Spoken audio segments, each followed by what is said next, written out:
that industry wants to know, it's about our garment and textile industry. It has more than 5 crore people employed in this country, so it's a huge industry, and this virus has majorly affected our industry. So today on our panel we have our beloved guest, my very personal good friend, Mr. Dharmesh Nandu from Femi Designs and Vastrak. He is also the founder of AMI Apparel Manufacturers of India, who's quite popular in handling the regional fairs, more prominent in South India. Dharmesh एक बहुत personally I know him, he is a very helpful guy. उन्होंने garment market में grass root level पे कई लोगों की मदद भी की है. तो आज हम पहला सेशन लेते हैं मिस्टर धर्मेश नंदू के साथ. Hi Dharmesh, how are you? I am fine. Hi, how are you Chhotu भाई? I am very good, I am very good. आपका क्वारंटाइन कैसा चल रहा है?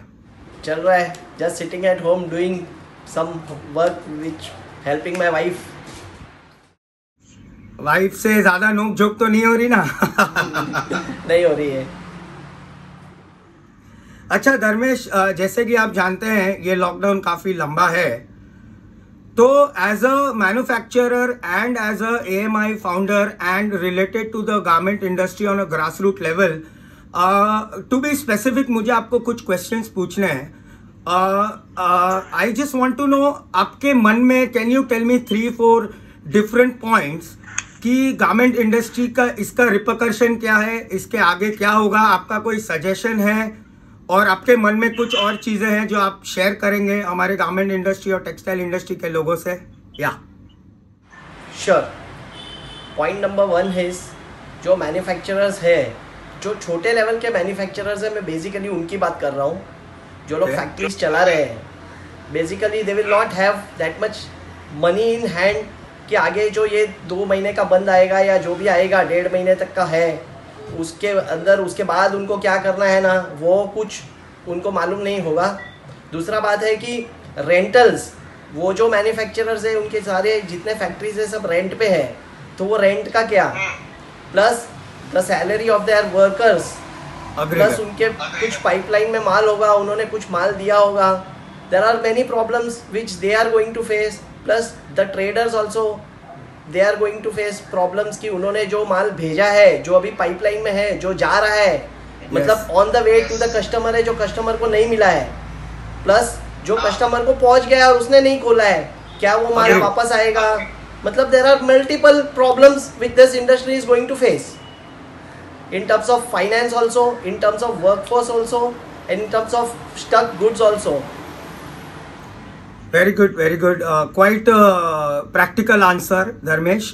एक चीज़ और पूछना चाहता हूँ आपसे कि आप सेटिस्फाइड है स्टेट गवर्नमेंट और सेंटर से? क्या आप एक्सपेक्ट कर रहे हैं कि ये गारमेंट इंडस्ट्री को कुछ हेल्प करें या गारमेंट इंडस्ट्री खुद से ही अपनी प्रॉब्लम सॉल्व कर रहे हैं? Do you have any expectations from the state and the centre? I think instead of expectation, everyone, all industries, all businessmen should think of self-help.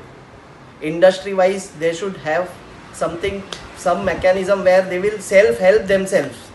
Because I don't think government has something to give to the industries or businessmen. First, they will think about poor people which are below poverty line. Agree. People जो लोग below poverty line है उनके लिए पहले उन लोग कुछ सोचेंगे. तो मेरे ख्याल से हर इंडस्ट्री को खुद का सेल्फ हेल्प का मैकेनिज्म करना चाहिए और हर इंडस्ट्री ने खुद का कुछ तो इनोवेटिव वे करना चाहिए कि जहाँ वो खुद का हेल्प खुद ही कर सके विद इन द इंडस्ट्री. कुछ सजेशंस या कुछ आइडियाज है जो आप शेयर करना चाहेंगे? सेल्फ हेल्प में सबसे बेसिक एक आइडिया है जो मैं अभी ग्रास रूट लेवल पे बात कर रहा हूँ कि मैं एक सबसे छोटा मैन्युफैक्चरर है, उसको जो सबसे बड़ा प्रॉब्लम अभी आएगा वो उसका फाइनेंस का आएगा. मतलब वो रेंट से स्टार्ट होगा, जो मैंने आपको अभी भी बताया कि जो उसके रेंट से स्टार्ट होगा. और जो उसके पास, ऐसा तो गवर्नमेंट ने डिक्लेयर किया है कि सबको सैलरी देना पड़ेगा, शायद उसके पास वो पैसा भी नहीं हो.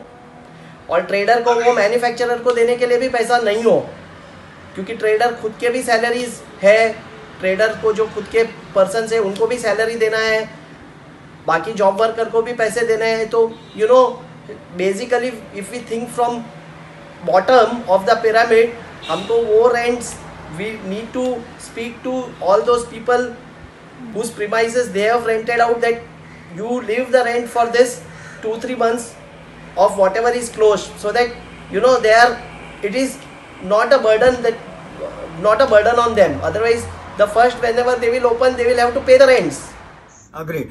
So you are suggesting कि म्यूचुअली यूनिटी से काम हो और नॉर्मली जो रेंट है उसको वेव ऑफ हो जाए या वो नेगोशिएट हो जाए तो इंडस्ट्री को काफी राहत हो जाएगी, काफी सपोर्ट हो जाएगा. It is the first step towards going further. अगर सब लोग म्यूचुअली अंडरस्टैंड करें और रिटेलर्स को भी बोले कि कुछ गुड्स रिटर्न ना भेजे, there are many steps. It's all step by step, and in this there are three main persons now. Four I will say: the manufacturer, trader, agent, and a retailer. Everyone has to come together and work on this so that our industry can go forward. So this whole chain has to work together for the industry to survive. You are suggesting it's a very good answer. Yes. Yeah. Yes. And if we talk about your AMI fairs, तो अभी ये साल में तो अभी we don't know, there's lots of uncertainty. तो आपने कुछ स्ट्रैटेजी या प्लानिंग की है कि आप कुछ और फेयर्स करेंगे या आप as per the situation decide करेंगे? We will decide as per the situation, but if situation normalizes, we will try to do fairs, so that because in the start even the customers will be afraid to come to Mumbai, or they will be afraid to go out of their state. And if everything is okay, maybe we'll do fairs, but in a not on the large scale, but on smaller scale, where we maintain everything and we do it. Let's see how it will all depend on the situation. It will all depend on the situation basically. After 3rd May or 4th May, we can take that decision. 3rd May को मेरा birthday भी है, by the way. So we'll celebrate it on 4th. Okay. Thank you so much, Dharmesh. You had great solutions, great answers, and we'll be in touch. Thank you for your time and take care. Stay home. Thank you. Thank you.